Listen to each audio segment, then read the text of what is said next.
It is really puzzling to me that having just buried one monster, the Soviet Union, another remarkably similar one, the European Union, is being built. Exactly what is the European Union? Perhaps by examining the Soviet version, we can get the answer. The Soviet Union was governed by 15 unelected people who appointed each other and who were not accountable to anyone. The European Union is governed by 24 people who appoint each other, meet in secret, and are not accountable to anyone, and whom we cannot sack. One might say that the EU has an elected parliament. Well, the Soviet Union had a parliament of a sort too, the Supreme Soviet, which just rubber-stamped the Politburo decisions, pretty much like the European Parliament does, where speaking time in the chamber is limited within each group and often amounts to 1 minute per speaker. In the EU, there are hundreds of thousands of bureaucrats with their huge salaries, their staff, servants, bonuses and privileges, their lifelong immunity from prosecution, which is simply shuffled from one position to another, no matter what they do or fail to do.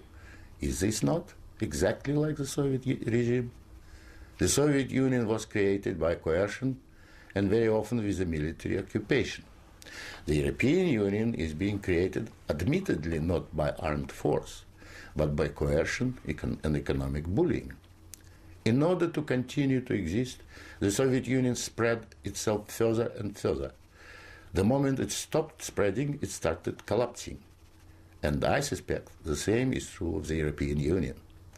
We were told that the purpose of the Soviet Union was to create a new historic entity, the Soviet people, and that we must forget our nationalities, our ethnic traditions and customs. The same seems to be true of the European Union. They don't want you to be British or French. They want you all to be a new historic entity, European, to suppress all your national feelings and live as a multinational community. After 73 years, the same system in the Soviet Union resulted in more ethnic conflict than anywhere in the world. In the Soviet Union, one of the grand purposes was the destruction of the nation state. And that's exactly what we observe in Europe today. Brussels intends to absorb nation states so that they should cease to exist. Corruption was built into the Soviet system from top down, and so it is in the EU. The same endemic corruption activity that we saw in the old Soviet Union has flourished in the EU. Those who oppose or expose it are silenced or punished. Nothing changes. In the Soviet Union, we had a gulag. I think we have a gulag in the European Union also, an intellectual gulag known as political correctness.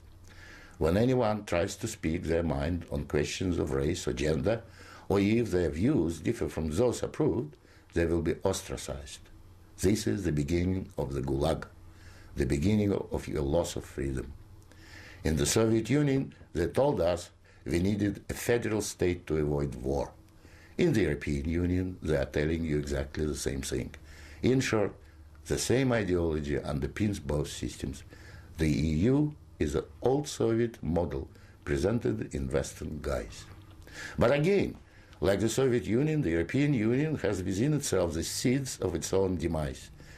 Unfortunately, when it collapses, and it will leave immense destruction behind, and we will be left with huge economic and ethnic problems.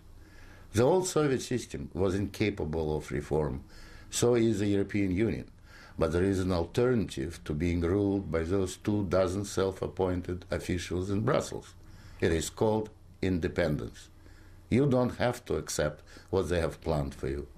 After all, you have never been asked if you wanted to join. I have lived in your future, and it didn't work.